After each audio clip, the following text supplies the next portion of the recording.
Hello, everyone. Welcome to my channel. How are you doing? I'm Nana by name, Justina in full. If you're a new subscriber, you're so welcome. I welcome you to my channel. And if you're already a subscriber, you're welcome once again. I'm so happy to meet all of you again. Today, I'm going to share with you a very interesting story. If you remember in one of my previous videos, I mentioned that I left a job that I worked at in Abuja, and I worked there for just a very short period of time. So, in this video, I want to share with you why and how I quitted that job. You want to know all about that experience? Come with me. Let me share. What happened was that I got to know that this company needed a Chinese translator from a former colleague. So when I got chatting with them through WeChat, they told me that they needed me to come for an interview. And I said, okay, we can do a virtual interview, through WeChat. And they said, no, they needed a face to face, they needed to see me in person. I said, okay, I traveled all the way to Abuja to have an interview with them. So during the interview, I asked my questions and they also asked their questions. Part of the questions I asked was the date of their payment, and they said they normally pay, or they will be paying on the first of every second month. So what they meant was, for example, we are in April now. April's salary will be paid on the 1st of May, and May's salary will be paid on the 1st of June. That was what they meant by paying on the 1st of the second month, and I agreed. Another question I asked was if they offered employment letter. They said, well, if I needed an employment letter, they would give me one. I said I needed it. So they said in a few days' time, they would draft one, and they will sign the employment letter. And I said, okay. And at the end of the interview, they said I passed, and that I can start work immediately. And I agreed. So I think 2 or 3 days into the job, I asked them, what about the employment letter we talked about? They said, oh. Well, you can draft one yourself. They were telling me I can draft one myself and then bring it.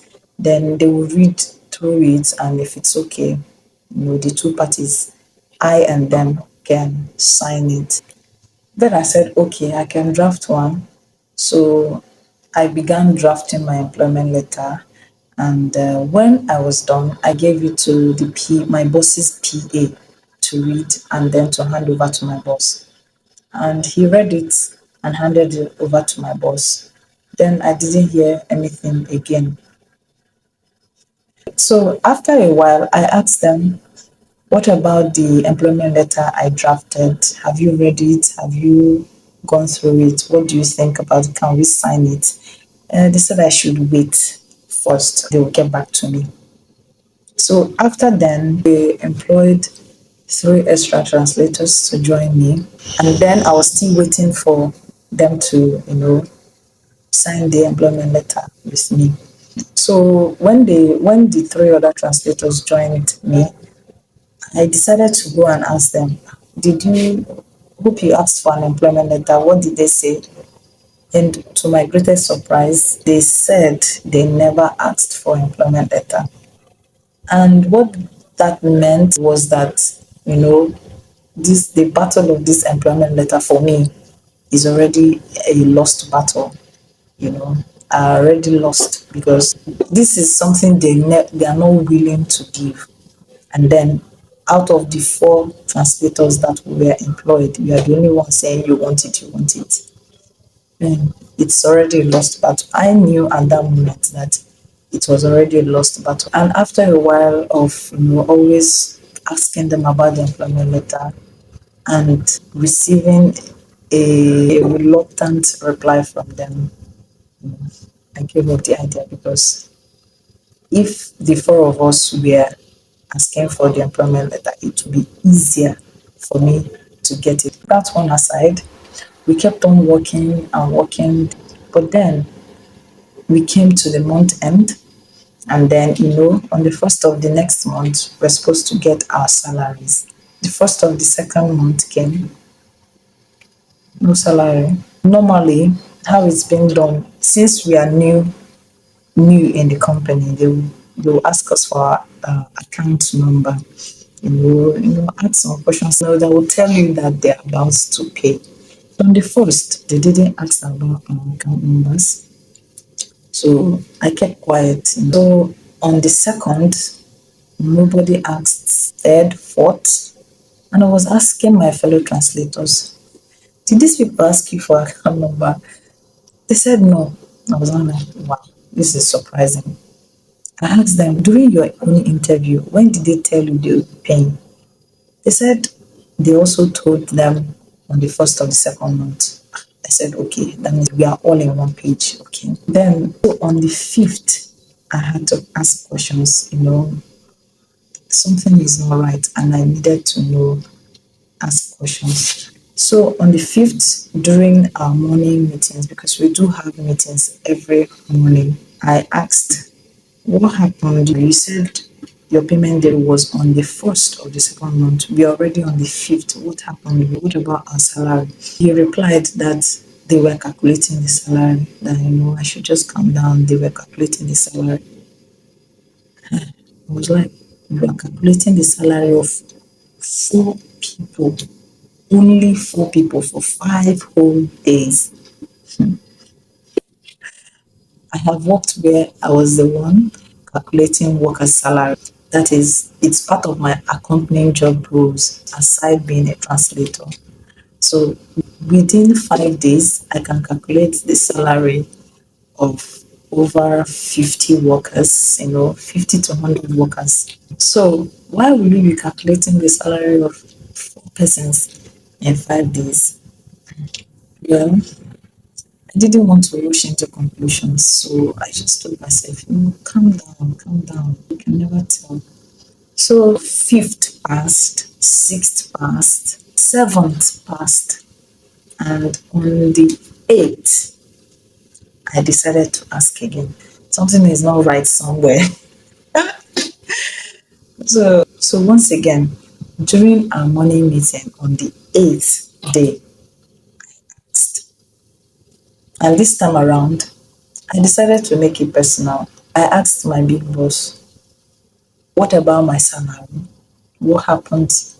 You told me during the interview that the payment day would be on the first of the second month. So we're already on the 8th. What's happening? Where is my salary?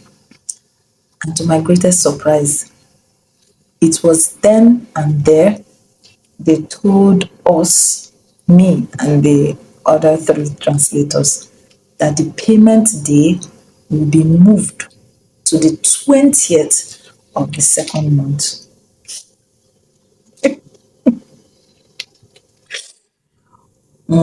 Anytime I remember this, I always laugh. It's very funny how you tell this to full grown adults. Unbelievable, right? It was shocking and funny as well. First of all, I was thrown aback because I didn't understand it clearly. So I asked to clarify myself. I asked what you meant by what you just said. Is it that using April as an instance, April salary will be paid on the 20th of May? Is that what you meant? He said yes. And I was like, oh my God, what a tiana. In my mind, I was calculating, I have to work for almost 2 months to get 1 month salary. After thinking just for a while, I told him that I'm sorry, I can't work with such conditions. And they were like, that's all we can do for now. That's the new policy we'll be working with now. And I told them, oh, no problem. I won't be able to work with such conditions. So please calculate the salary for the period of time that I have worked. And let me excuse myself. I can't work with that company. Let me just leave. So that was how I quitted the job. And they paid me, although they wanted to make a big deal out of it. But I still fought my way through, and you know, I took every dime with me. I took every penny in my salary along with it. Well, if you ask me if I regret quitting the job, I'll tell you no. I don't regret it. Even till now, I don't regret quitting the job because I believe we all are matured. We all are adults. We should express ourselves clearly, and when we reach an agreement, we shouldn't breach it because this is work. It's an agreement between two people. The agreement was between two parties. So if there should be any change, the two parties should also discuss it or come to an agreement or come to terms with the new agreement. Not one person makes the change and then you force it down the throat of the other person. No, I don't believe that's the way things should be done. So I don't regret quitting the job. And to be honest, after a while, after I had found another job, one of them called me and was like,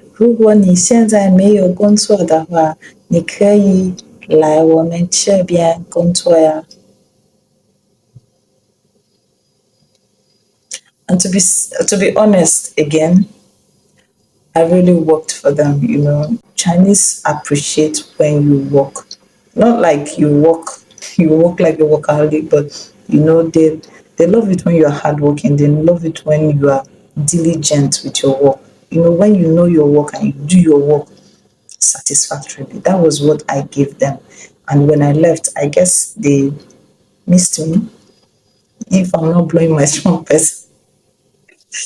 But at a point, one of them called me and told me that if I wasn't working at that moment, I should come to their company to do work. And I told him okay, but till today, my dear, I didn't go there.